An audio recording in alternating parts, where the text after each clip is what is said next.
What's up, y'all? It's Eric Taylor, Taylor 2 Coaching. You voted, and now it's here. My Pluto House series. Pluto through all 12 houses. So,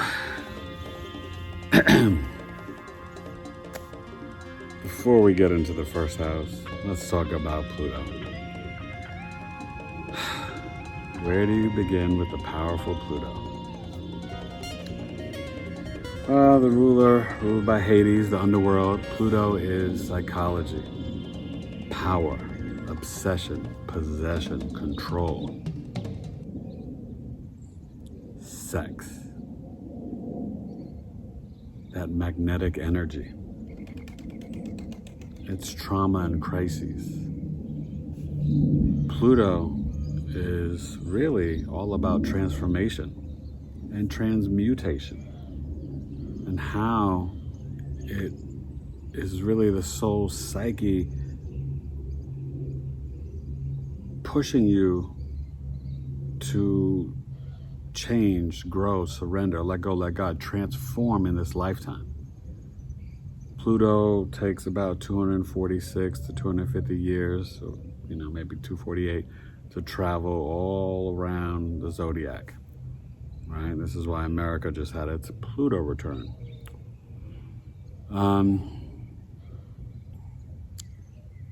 When you have this super intense planet on your ascendant in the first house, now the closer to the ascendant, and if you don't know what I'm talking about, your rising sign, the first house, right? The time you chose to be born and the sun was rising on the eastern horizon, the zodiac belt that was there, that's your rising sign, depending on the time you were born, on the day of your birthday, okay? And what's so fascinating about that is that whether you're Leo, Virgo, Libra, Scorpio, Sag, or Capricorn rising, if you've got Pluto in the first house in the ascendant, you're like a Plutonian type person. So it's got a little bit that Scorpio feel to it. Even if you're a Libra, Sag, Capricorn, Virgo rising, okay?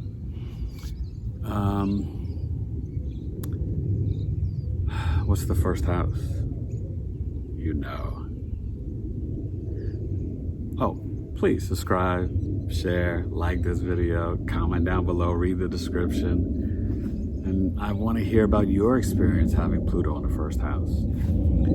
So these people, I know quite a few, from childhood, and as they grow, there's these cycles of life, of growth, transformation. Pluto and ascendant, they usually, more often than not, can go through some sort of death to a close family member, abuse, emotional, physical, sexual, psychological.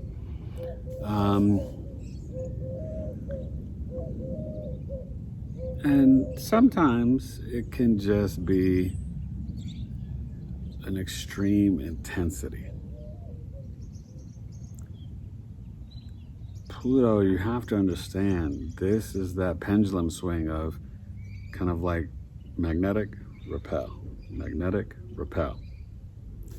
These people are so powerful that they don't even know their power. As children, they can be the type that wherever they go, it's all eyes on me, right? Little Tupac, right? It's just a couple of famous people that have this, and I'm not doing this through the whole series, but the first house, I think DiCaprio has this, Justin Bieber, Beyonce, Jay-Z, maybe Nicole, the singer, Nicole Scherzinger, a couple other folks. This is deep. It's dark. It's mysterious energy. Now, understand that sometimes they can feel the energy of fear because they are so strong and powerful. Oh, back to the first house, sorry. This is, right, I said the east, your horizon sign. It is the ascendant. It sets up your entire chart. So whatever sign you have there, right, lets you know your chart ruler. But when you have the planet Pluto there, then if it's not Scorpio, you'll look for the sign Scorpio in your chart because that flavors the energy. So for you Sag, Libra, Virgo, Leo, Capricorn risings, you want to look where Scorpio is in your chart if you've got Pluto in your ascendant. It is the house of the I am, right? It is your physical appearance, your outer mask, your identity. That's the first house. It is so crucial. Which is why you can't hide it. You cannot mask Pluto when you have it on the ascendant. It shows up, it's right there in your face. It's like, bow, how you like me now, all right? It's real Kumo D. It makes you sometimes a very, not only like a psychic, spiritual person. You can be a liar. You like to hide things, keep secrets, but you also are an investigator and you want to research and study, right? A lot of ancient knowledge, crystals, gems, the occult. These people will be into white magic, black magic, Santeria, Brujeria, tarot, numerology, astrology. You know, you'll be into tantric, you know, things with sex. I mean, it's heavy. And the Kundalini energy. But what has to happen is through the journey of life and the transformations, you have to tap in to your instincts, right? That root chakra, down there by the Scorpio area, the elimination, which is the first chakra, and really understand your own intuition and to be very present and conscious, right? So this isn't like the subconscious mind, Neptune, 12th house stuff. This is being very aware and present and conscious. So you'll notice when you walk into a room, and I noticed it as a child, teenage, 20s, 30s, you'll walk into a room and you'll see, you'll observe and study, and you'll be like, okay, these people are checking me out. These people are afraid of me. You're not the one to just be like, you know, up in people's face, like, hi, I'm so-and-so. You kind of sit back, put things on peep, you know, like, okay, let me study things. Let me analyze, investigate, and sort of get the energy, right? Because it's so magnetic. It's like, boop, boop. You're like sensing things. You'll find a lot of these people, they can see spirits. They can sometimes see angels, ghosts. I mean, this is no walk in the park. But also what these individuals are going to go through is changes to their hair, sometimes to their body, sometimes to their family, like experiences. They'll have intense experiences. And they can be very, very much emotional powerhouses. Like, their emotions can be right on their sleeve, you know what I mean? They can be somewhat obsessive or controlling in relationships. And they'll learn a lot about themselves through how they deal with the other half. Because remember, it's opposing the 7th house of relationships, marriage, right? It's squaring the 10th and 4th, you know, so these people can sometimes have little battles with mom and dad, battles with their public image, you know, transformations to their public image.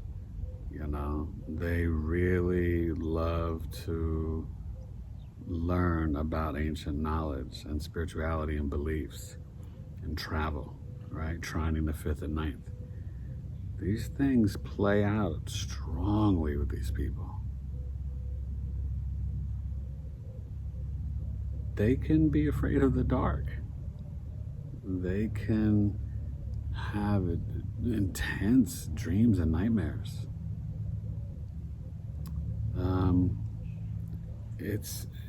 It's one of these situations where you might not recognize them. Like if you knew them at 15 and then meet them at 25, you'd be like, is that you? Now sometimes the ladies, the men and women can wear a lot of black and red. The ladies can tend to wear more like dark makeup and stuff like that. And it's, you know, to keep people guessing, but it's also sometimes a little bit of their own insecurities and fears, trying to figure out themselves. They're dealing with this access and this swing of these intense emotions and powers, and so they want to kind of guard and protect themselves, right? So the shield is looking different, looking mysterious. Now, they naturally are, right? But when you throw that out there, that image out there to others, you're hoping it keeps people at a distance, and only the brave, only the strong will survive, only the brave will come to you, you know. You can find that these people can be very fortunate in terms of making money, you know, kind of like putting their finger on the button of death and not experiencing it, you know, having some, you know, intense experiences from their childhood that make them so strong when they grow older, you know. Once they face their fears, they are just the people that you can't knock down. They keep coming and coming and coming and coming at you. And, you know, if the stuff hits the fan, you want these people on your side, on your team, your crew, your posse, your clique, your clan, you know. They're a powerhouse. They're a storm. They're a whirlwind, you know. So just understand, whatever your ascendant is, and you have, you know, this Pluto placement, it is asking you, how can you surrender some of your power, control, right? How can you learn to trust others so that you can kind of let go and let God? Because that's really when you gain your true power, right? It's about having that deep water faith and believing in yourself. Because once these people learn to truly believe in themselves, they're unstoppable. They are dangerous. They're magic. Seriously. So from Capricorn to Virgo, whatever your ascendant is, Leo, if you're watching, you know, it's when you got the Pluto on the ascendant, your hot sex on a platter. But you know, it's not just that, but that in itself is part of your power. You know, people want to bathe in you. They want to drink you. They can stalk you. Oh yeah, ladies, you can have stalkers. But you also have to be able to control your energy, your anger, and your emotions. Pluto on the ascendant can make you, you know, sometimes a hothead, but like you could like cry at the drop of a dime and then be okay in 3 minutes. You could like black out and lose rage and then be cool again. You know, it's it's heavy duty. So respect this placement. Learn about Pluto. Watch my Pluto through the sign series, and then watch this Pluto through the house series and learn how it plays out in each individual house. Because this is the relationship with self, the I am. As we go around houses 2 through 12, it varies intensely. So, you know, be aware of yourself.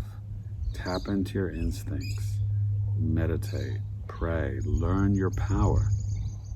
That's going to help you.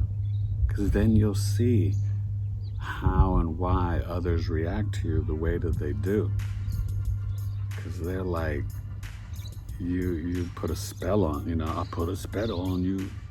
You know, it's mystery, it's sex, it's power, it's magic, it's the occult, it's like blah, blah, blah, blah, blah. It's, you know, and these people, they can be, it's not even nosy, they're just curious about life. They want to know. What'd you say? What's that? Huh? What? They like to know. They'll usually be pretty intelligent because they are not afraid. There's no taboo. They're not afraid of any subject, you know. They want to know about crystals and gems and ghosts and aliens and this and that. They're like, what's that? You know, how long can you hold your breath underwater? You know, how long can you go without eating or drinking? You know, how does fire affect the skin? You know, it's, you know, it's, you know, but then they'll be afraid of like a ladybug or a cockroach. I mean, you can't make this stuff up. But, yeah, Pluto in the first house. Whew. Do your thing. Just try to practice self-love and self-awareness, because that will protect you from danger that sometimes you don't recognize. Right? Sometimes you have too much fear, and sometimes you don't have enough fear. It's wild. It's crazy, look crazies. But yeah, I salute you, Pluto ascendant people. I know you very well. Love you to death. And I'm here for you, all right? Like always, please ring the bell, subscribe, join the clique, the tribe. You know, sign up next month. You missed the first 2 months. Astrological Coffee Talk with Eric will be Sunday, April 10th, 1 p.m. Eastern. February and March are amazing, so please. Any of my services, email me directly, tailoredtoyoucoaching@gmail.com. These people are about their business, right? So we want a business birth chart, career, you know, hit me up. Regular live chart readings, numerology. Oh yeah, these people like that stuff. Numerology report, you know, it's pretty detailed. So again, tailoredtoyoucoaching@gmail.com. Hit me up. PayPal, Cash App, Zelle. I got you covered. All right, Pluto in the first house. I hope you guys enjoy this Pluto house series. It's going to be fun doing it, fun talking about it. And yeah. All right, Pluto. Let go and let God. Eric Taylor, Tailored to You Coaching. First house, Pluto. Wow.